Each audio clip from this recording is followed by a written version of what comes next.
नमस्कार, मी विदुला. दिल से दिल तक हेल्दी हार्ट या टॉक शो मध्ये मी तुम्हा सर्वांचे मनापासून स्वागत करते. अलीकडच्या काळात हृदयविकारामुळे जीवाला धोका निर्माण झाला आहे. अगदी सुदृढ व्यक्तींमध्येही हृदयविकाराच्या झटक्याचे प्रमाण मोठ्या प्रमाणात वाढले आहे. दिल से दिल तक हेल्दी हार्ट हा टॉक शो भारतीयांमध्ये हृदयविकारांबद्दल शिक्षित आणि संवेदनशीलता निर्माण करण्यासाठी जनजागृतीचा उपक्रम आहे. आकडेवारीनुसार पाश्चात्य देशील लोकांपेक्षा भारतीयांना 10 वर्ष आधी हृदयविकाराचा त्रास होऊ शकतो. त्याचबरोबर जागतिक आकडेवारीनुसार भारतात दर 33 सेकंदाला एका व्यक्तीचा हृदयविकाराच्या झटक्याने मृत्यू होतो. म्हणूनच भारतीय लोकांमध्ये हृदयविकाराबद्दल जनजागृती व्हावी यासाठी भारतातील आदरणीय इंडियन मेडिकल फ्रेटर्निटी यांच्या संयुक्त विद्यमाने 2018 मध्ये दिल से दिल तक हेल्दी हार्ट या टॉक शोची मोहीम सुरू करण्यात आली. दिल से दिल तक हेल्दी हार्ट या टॉक शोचे लाखो भारतीयांनी कौतुक केले. हजारो भारतीय या मोहिमेत सामील झाले. म्हणूनच दर रविवारी दुपारी भारतातील सुप्रसिद्ध हृदयरोग तज्ञ दिल से दिल तक हेल्दी हार्टच्या व्यासपीठावर एकत्र येतात व टीव्हीद्वारे हृदयविकाराचे प्रतिबंध, लक्षणे आणि हृदयविकाराची जीवनशैली याबद्दल माहिती दिली जाते. याच पार्श्वभूमीवर आमच्या पुण्याच्या स्टुडिओमधून आज भारतातले सुप्रसिद्ध हृदयरोग तज्ञ डॉक्टर राहुल पाटील, त्याचबरोबर डॉक्टर प्रिया पलिमकर आणि डॉक्टर मनोज दुरेराज आज आमच्या सोबत आहेत. डॉक्टर राहुल पाटील यांना आहे, डॉक्टर हार्ट ब्लॉकेजची लक्षणे काय आहेत आणि ब्लॉक झालेल्या धमनींचे निदान करण्यासाठी कुठल्या नियमित चाचण्या करायला हव्यात? हृदयविकार म्हणजे हृदयाच्या रक्तवाहिन्यांमध्ये कोलेस्ट्रॉल जमा होऊन ब्लॉकेज तयार होणे आणि ह्या ब्लॉकेजची प्रक्रियेला साधारणतः 5 ते 10 वर्ष जातात. ज्यावेळेस हा ब्लॉक 70% पेक्षा जास्त होतो त्यावेळेस हृदयाला रक्तपुरवठा कमी व्हायला लागतो आणि याला आपण अँजायना असं म्हणतो. किंवा हृदयाला रक्तपुरवठा होत नाही म्हणून छाती दुखून येते आणि याला मेडिकल टर्म मध्ये अँजायना असं म्हणतो. हृदयविकाराच्या झटके येण्याआधी 70% लोकांना ही लक्षणं असतात, पण 30% लोकांना ही लक्षणं नसून त्यांचं सडन कार्डियक डेथ असं प्रेझेंटेशन असू शकतं. तर ही लक्षणं नेमकी कुठली?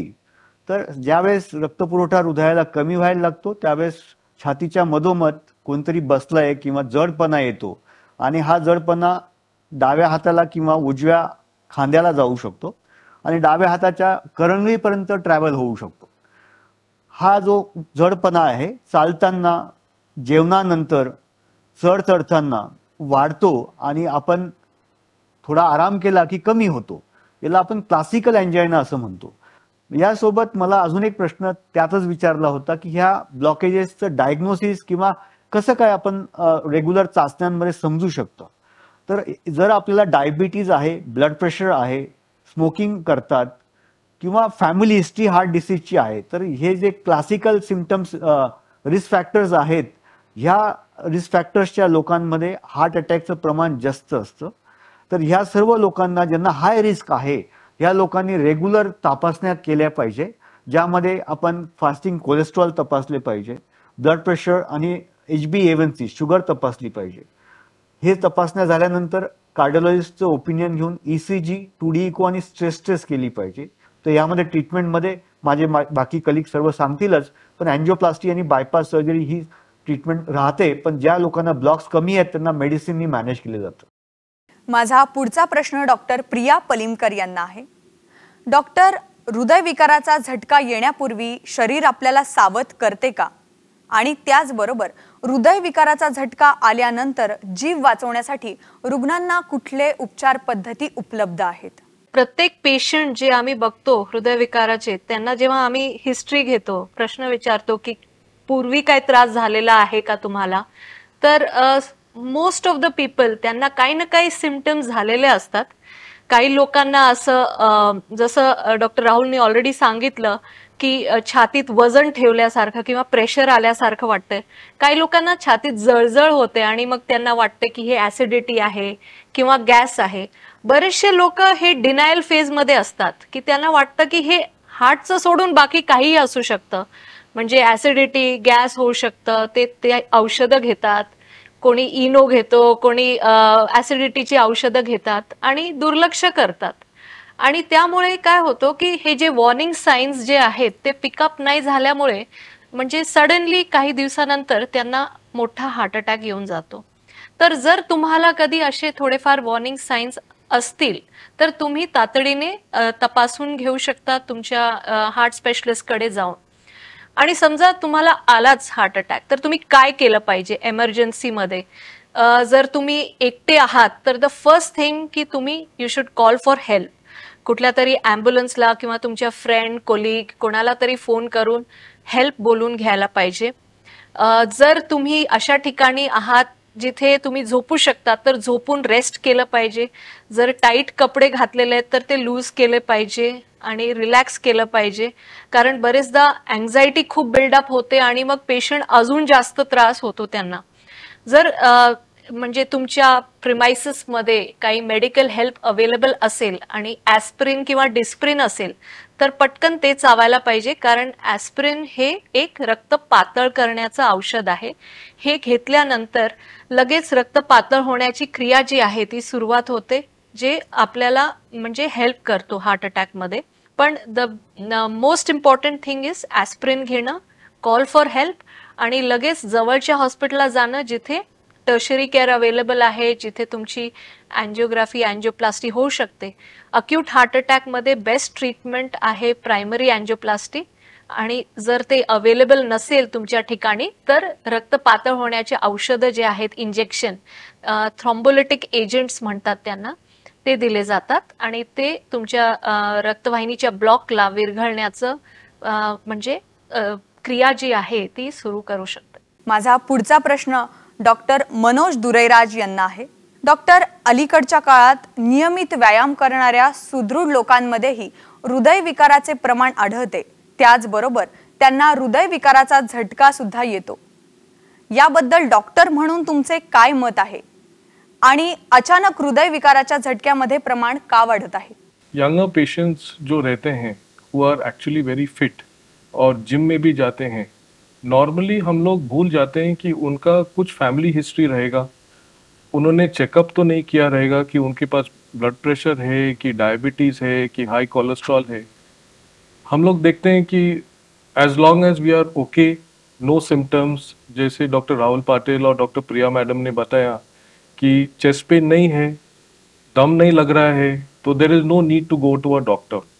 बट ये लोगों का जो हाई रिस्क लोग बोलते हैं, हाई स्ट्रेस, एंजाइटी, जिनको स्लीप नहीं आता है, जो नींद नहीं आता है, उनको टारगेट्स मीट करना रहता है, इनका कुछ जनरल चेकअप हुआ नहीं रहता है. हो सकता है इनका फैमिली हिस्ट्री रहेगा, डैडी मम्मी को हाई बीपी रहेगा, डैडी मम्मी को ब्लड प्रेशर रहेगा, भाई बहन को हो सकता है एंजियोग्राफी एंजियोप्लास्टी किया रहेगा. But these patients need to be checked. These young individuals जो जिम में जाते हैं, जो वेट लिफ्टिंग करते हैं, they need to be checked very carefully. जो डायबिटिक लोगों हैं, मधुमेह है, उनको छाती में दर्द आता नहीं है, तो उनका लेट प्रेजेंटेशन होता है. और ये कम जो उम्र के लोग जो है, fast lifestyle, fast food, fast track में उनको टाइमलाइन में उनको काम करना है, ये लोगों को जो है काफ़ी एंजाइटी स्ट्रेस लेवल रहता है जो बाहर से दिखता नहीं, मगर अंदर से वो हार्ट एकदम कमज़ोर हो जाता है. तो आई फील यंगर पीपल और एज, इसमें कुछ हार्ट अटैक का ऐसे कुछ रेस्ट्रिक्शन नहीं है कि सिर्फ ओल्ड एज में हार्ट अटैक आता है. यंग एंड फिट इंडिविजुअल्स में भी हार्ट अटैक आ सकता है. I request all of you, whoever is young, who has got a family history of heart disease or heart problems, उनका चेकअप रेगुलर में होना चाहिए, specially for BP, for sugar and for high cholesterol. It is very important that we save ourselves at a young age. यानंतर मी doctor Rahul Patil यांच्याकडे येणार आहे. Doctor, एंजिओप्लास्टी आणि बायपास यामध्ये काय फरक आहे आणि त्याबरोबरच एंजिओग्राफी केली तर एंजिओप्लास्टी करणं गरजेचं आहे, हा एक सामान्य समज आहे, हे खरं आहे का? याबद्दल तुम्ही काय सांगाल? जर एखाद्या पेशंटला मी अँजिओग्राफी ॲडवाईज केली आहे तर मला त्या पेशंटमध्ये सस्पिशन आहे की याला ब्लॉक असणार आहे. मी नॉर्मल माणसाला तर कधी अँजिओग्राफी ॲडवाईज करणार नाही. आणि अँजिओग्राफी करण्याचं कारण काय आहे? समजा एखादा पेशंट चेस्ट पेन घेऊन आला आहे आणि त्याला हार्ट अटॅक आहे, तर त्या व्यक्तीला मी अँजिओग्राफी करताना हार्टमध्ये ब्लॉक्स जो 100% झाला आहे, रक्ताच्या गाठी झाल्या आहेत, तर ह्या व्यक्तीला प्रायमरी अँजिओप्लास्टी अशी केली जाते. त्यामुळे ह्या पेशंटला अँजिओग्राफीच्या लागोलग लगेच अँजिओप्लास्टी करावीच लागते. त्यावेळेस तो पेशंट हार्ट अटॅकमधनं वाचतो. पण जो व्यक्ती माझ्याकडे ओपीडी बेसिसवर चालत आला आहे, त्याच्या तपासण्यांमध्ये दोष सापडला आहे आणि त्या तपासण्या सांगतात की ह्या व्यक्तीला ब्लॉक असू शकतात, तर ह्या व्यक्तीसाठी मी अँजिओग्राफी केली आणि जर त्याच्या हृदयाच्या रक्तवाहिन्यांमध्ये 70% पेक्षा जास्त ब्लॉक असेल तर मी त्याला अँजिओप्लास्टी ॲडवाइस करणार, नाही तर नाही. तर 100% लोकांना अँजिओग्राफी झाली म्हणजे त्यांना अँजिओप्लास्टी लागते असं नाही आहे. काही लोकांना ब्लॉक 70% पेक्षा कमी असतील तर ह्या लोकांना मी अग्रेसिव्ह मेडिकल ट्रीटमेंट देऊन हे ब्लॉक आयुष्यभर वाढू देणार नाही याची काळजी घेऊ शकतो. त्यामुळे अँजिओग्राफी किती महत्वाची आहे तुम्ही वेळेवर करणं ते फार गरजेचं आहे. तर तुम्ही अजून यात मला प्रश्न विचारला, अँजिओप्लास्टी आणि बायपास सर्जरी यात काय फरक आहे. माझे कलिग डॉक्टर मनोज दुराराज हे मोठे कार्डियाक सर्जन आहेत. तर जसं प्रिया मॅडम ह्या कार्डिओलॉजिस्ट आहे, मी इंटरनॅशनल कार्डिओलॉजिस्ट आहे. तर आमचं काम आहे अँजिओप्लास्टी करणं, त्यांचं काम आहे कार्डियाक सर्जरी करणं. या दोघांमध्ये मुख्य फरक काय की ते छाती उघडतात आणि मी छातीला कुठेही न हात लावता मांडीतनं किंवा हाताच्या शिरेतनं बिना टाक्याने ते ब्लॉक साफ करू शकतो. अँजिओप्लास्टीमध्ये तसं न करता जो एक्झिस्टिंग ब्लॉक आहे त्यालाच मी साफ करतो वायर, बलून आणि स्टेंटच्या सहाय्याने. आजकाल स्टेंटच टाकावा लागतो असं नाहीये, आता मेडिकेटेड बलून आलेत, रोटा ॲब्लेशन नावाचं डिव्हाइस आलंय, लेझर थेरपीज आल्या आहेत. तर मल्टिपल मोडॅलिटीज आल्या आहेत ज्याच्यामध्ये आपण पेशंटचे ब्लॉक साफ करू शकतो. यानंतर मी डॉक्टर प्रिया पलिमकर यांच्याकडे येणार आहे. डॉक्टर, उच्च रक्तदाब आणि त्यावरचे औषधोपचार याबद्दल रुग्णांना माहीत असणे गरजेचे आहे का? आणि त्याचबरोबर उच्च रक्तदाब नियंत्रित करणारे औषधी आयुष्यभर घेणं गरजेचे आहे का? उच्च रक्तदाब आणि हायपरटेन्शन ह्याला एक सायलेंट किलर मानलं जातं. म्हणजे हा आजार असताना प्रत्येकाला काही सिम्पटम्स किंवा त्रास होणारच आहे असं नक्की नाहीये. म्हणजे बरेचसे लोक असे आहेत ज्यांना डोकं दुखत नाही, मान दुखत नाही, काही त्रास होत नाही, पण जस्ट बाय चान्स आपण बीपी चेक केलं तर आपल्याला दिसतं की बीपी त्यांचं फार हाय आहे. आणि अशा लोकांना कन्व्हिन्स करणं की तुम्ही औषधं घ्यायला पाहिजे खूप कठीण असतं, कारण त्यांना मुळात त्रास होत नाही म्हणून त्यांना वाटतं की औषधाची काय गरज आहे. पण असं नाहीये. जर आपण व्यवस्थित औषधं बीपीचे घेतले नाही तर काही वर्षांनंतर बीपीमुळे बाकी ऑर्गन्सला परिणाम येऊ शकतो. ह्याला आम्ही टार्गेट ऑर्गन डॅमेज असं म्हणतो. जसं की हृदयाच्या रक्तवाहिनीमध्ये ब्लॉकेजेस होऊ शकतात, हृदयाचं स्नायू जाड होऊ शकते, कधी कधी पेशंट्सला किडनीचे प्रॉब्लेम्स, बरेचसे पेशंटला किडनी फेलियर होऊन जातं, काही लोकांना डोळ्याचे विकार होतात, म्हणजे रेटिनोपॅथी जे आम्ही म्हणतो तसं होतं, काही लोकांना स्ट्रोक्स यांनी पॅरालिटिक अटॅक्स येतात. तर बीपी कंट्रोलमध्ये करणं खूप आवश्यक आहे आणि त्याचे औषधं घेणं पण आवश्यक आहे. आता औषधं म्हणजे वेगवेगळ्या प्रकारचे औषधं आहेत. प्रत्येक डॉक्टर जे आहे ते पेशंटला पूर्णपणे बघून कुठलं औषध योग्य होईल त्याप्रमाणे औषधं सुरू करतात. प्रत्येक औषधाचे साईड इफेक्ट होणारच आहे असं नाहीये, काहींचे असतात काहींचे नसतात, पण ते तुमचे डॉक्टर ठरवतील की तुम्हाला कुठलं औषध योग्य आहे आणि ते कुठल्या पद्धतीने चालू ठेवायला पाहिजे. एक लक्षात ठेवायला पाहिजे की हायपरटेन्शन आपण कंट्रोल करू शकतो व्यवस्थित, पण कम्प्लिटली क्युअर कधी कधी होत नाही, म्हणून औषधं घेणं आवश्यक आहे. आणि हे औषधं नाही घेतल्यामुळे मे बी 10 वर्षांनंतर तुम्हाला काही वेगळे टार्गेट ऑर्गन डॅमेज होऊ शकतात आणि मग तुम्हाला वाटेल की पूर्वी मी औषधं घेतले असते तर चांगलं झालं असतं. सो असं म्हणजे सायलेंटली त्याला बीपी होत होता पण त्यांनी कधी चेक नाही केल्यामुळे त्याला कळलंच नाही, म्हणून बीपी मध्ये मध्ये चेक करत राहायला पाहिजे. अँड ते चेक केल्यानंतरच आपल्याला कळेल की खरंच आहे की नाही आणि मग औषध उपचार त्याप्रमाणे केले जाते. मी यानंतर डॉक्टर मनोज दुरेराज यांच्याकडे येणार आहे. डॉक्टर, तणाव, झोप आणि हृदयाचे आरोग्य याचा काय संबंध आहे? स्लीप डिप्रिवेशन आणि anxiety, stress has a very high relation, म्हणजे खूप रिलेशन आहे with heart attacks. Heart attacks are related to vasoconstriction आम्ही म्हणतो. That means the blood vessels जो आहे वो थोड़ा सा चिकट जातो, it becomes tight. Stress releases hormones. Means fight and fear जे म्हणतो ना ते hormones रिलीज होतं. एपिनेफ्रिन, नॉर एपिनेफ्रिन, त्याच्यामध्ये हार्ट रेट खूप जास्त होतो. आणि when the heart rate increases आणि वॅसोकन्स्ट्रिक्शन अकर्स, त्याच्यामध्ये BP increases and load is there on the heart. हार्टच्या वरती खूप लोड असतो आणि त्याच्या कारण हार्ट अटॅक येणार शक्य आहे.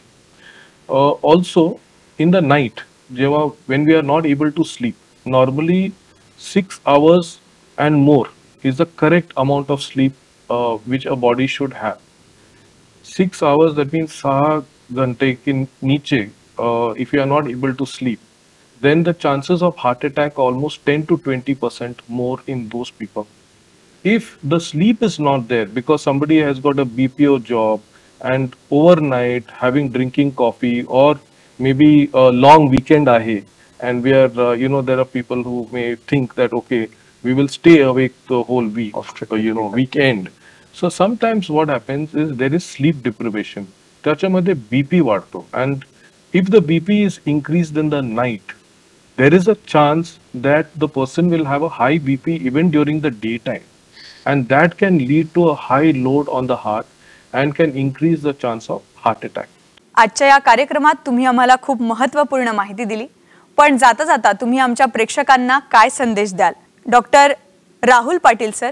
प्रेक्षकांसाठी महत्त्वाचा संदेश कार्डिओलॉजिस्ट म्हणून असा असेल की जर आपल्या फॅमिलीमध्ये, म्हणजे आज मी जे बघतोय की वयाच्या 50मध्ये मॅक्झिमम लोकांना हार्ट अटॅक्स कॉमनली पाहायला मिळत आहेत, तर तुमचे जे मुलं आहेत किंवा मुली आहेत ते फार स्ट्रॉंग फॅमिली हिस्ट्रीमध्ये मोडणार आहेत. तर ह्या सर्व लोकांनी वयाच्या 30पासून काळजी घ्यायला सुरुवात करायची आहे, ज्यामध्ये आपली लाईफस्टाईल, जसं डॉक्टर दुर्राज यांनी सांगितलं की 7 तासाची झोप अत्यंत महत्त्वाची आहे. तर जर 7 तासाची झोप होत असेल तर बॉडी रिपेअर मेकॅनिझम चांगलं होईल आणि होणारा हार्ट अटॅक टळू शकेल, ब्लड प्रेशर टळू शकेल. त्याचसोबत रेग्युलर इंटरव्हलमध्ये blood pressure checkup, cholesterol checkup, HbA1c म्हणजे शुगर चेकअप हे मस्ट आहे. जर आपण धूम्रपान किंवा टोबॅको, सिगरेट असं घेत असाल, आणि वयाचं सिगरेट आणि टोबॅकोमध्ये आम्ही फार रुटीनली पाहिलं आहे आमच्या प्रॅक्टिसमध्ये की 20 वर्षाला सुद्धा ह्या टोबॅको आणि सिगरेटनी सोडलेलं नाही आहे हार्ट अटॅक पासून. डॉक्टर प्रिया पलिमकर यांच्याकडे येणार आहे. डॉक्टर, जाता जाता तुम्ही आमच्या प्रेक्षकांना काय संदेश द्याल? मला असं म्हणायचंय की तुमचं हृदय स्वस्थ आणि मस्त ठेवण्यासाठी तुम्ही स्वतःची काळजी घ्यायला पाहिजे. हृदयविकार हा काही वय बघून येत नाही, कारण जसं राहुलनी पण सांगितलं की आजकाल आपण खूप यंग लोकांमध्ये हार्ट अटॅक्स बघतो. वयाचं आता काही राहिलेलं नाहीये. तर बॉटम लाईन असं आहे की तुम्ही तुमचं डाएट व्यवस्थित ठेवा, जे म्हणजे जास्त ऑइली फ्राईड गोष्टी नाही खायला पाहिजे. तुमचं एक्सरसाइज लेवल ठेवा. तुमचं वजन जो आहे तो योग्य ठेवायचा प्रयत्न करा. ज्या लोकांना रिस्क फॅक्टर्स आहे, जसं की हायपरटेन्शन आहे, डायबिटीज आहे, हाय कोलेस्ट्रॉल आहे, त्यांनी ते त्या रिस्क फॅक्टर्सची ट्रीटमेंट योग्यपणे घ्यायला पाहिजे. जे स्मोकिंग करत असतील त्यांनी ते स्मोकिंग क्विट केलं पाहिजे, कारण it's a modifiable cause of having a heart attack. तर हे तुम्ही नक्कीच बंद करू शकता. जे लोक अल्कोहोल घेतात त्यांनी अगदी मॉडरेशन मध्येच घ्यायला पाहिजे. आणि तुमचं स्ट्रेस मॅनेजमेंट आणि रेग्युलर चेकअप. यानंतर मी डॉक्टर मनोज दुरेराज यांच्याकडे येणार आहे. डॉक्टर, तुम्ही आमच्या प्रेक्षकांना जाता जाता काय संदेश द्याल? My message is your heart is in your hands. तुमचं हृदय तुमच्या हातामध्ये आहे. Very simple. We are all living a very fast life. We want fast food, fast results, fast targets. We want fast family, fast salary, everything quick, fast. And all these have led to faster heart attacks and faster chance that we might not be living anymore for a longer period of time. I have a feeling that there is a relation between height and weight which also you need to look at. Don't look only at the weight, also look at your height. There is something called body mass index. If it is more than 25, 25च्या वरती BMI आहे, that means you are clinically obese, fat. And the chances of getting heart attack, diabetes, cardiometabolic syndrome जे म्हणताय that is very very high. So not only look at your weight but also compare it with your height. That is very important. That is something which I would like to leave you with that thought process. And look after, very important is exercise. Simple walking 150 minutes per week is more than enough. Sedentary जे lifestyle है, just कुर्सी में भी 8 घंटा 8 घंटा 10 घंटा बैठने का, दैट शुड एक्चुअली स्टॉप. आजच्या या कार्यक्रमात एवढंच. मी तुम्हा तिघांचे पुनश्च एकदा खूप खूप आभार मानते. दिल से दिल तक हेल्दी हार्ट या आमच्या फेसबुक पेजला तुम्ही आजच लॉग इन करू शकता. त्याचबरोबर दिल से दिल तक हेल्दी हार्टच्या इंस्टाग्राम, यूट्यूब आणि ट्विटर पेजलाही आजच भेट द्यायला विसरू नका. तोपर्यंत नमस्कार.